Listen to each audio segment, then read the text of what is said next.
Vous l'évoquiez à l'instant, Donald Trump accentue la pression sur de nombreux pays, dont le Venezuela.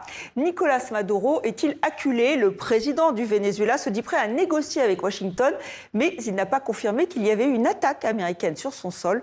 On voit cela avec Sophie Goldstein. Le cadre est plutôt inhabituel pour une interview politique diffusée à la télévision nationale. Le président Maduro est au volant, son épouse à l'arrière, un journaliste du monde diplomatique qui l'interroge régulièrement à ses côtés pour un message sans précédent à Washington après des mois de pression. Le gouvernement américain le sait. On l'a dit à plusieurs de ses porte-paroles. S'il veut engager des pourparlers sérieux sur un accord pour lutter contre le trafic de drogue, nous sommes prêts.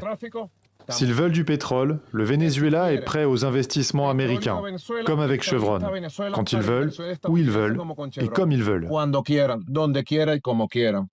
Une main tendue, la première publiquement de Caracas à Washington, qui l'accuse régulièrement de trafic de drogue.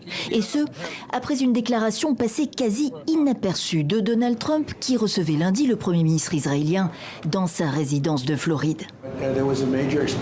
Il y a eu une explosion majeure dans une zone où ils chargent des bateaux avec de la drogue. Alors on a tiré sur les bateaux et sur la zone. C'est là qu'ils opèrent et elle n'existe plus maintenant. Première attaque américaine déclarée au Venezuela même depuis le regain d'hostilité entre Trump et Maduro. Frappe au drone menée par la CIA qui ne commente pas, rapportent plusieurs médias américains. Nicolás Maduro, lui, ne la confirme pas. Au peuple des États-Unis, je répète ce que j'ai toujours dit. Le Venezuela est un pays frère. Nous sommes un gouvernement ami.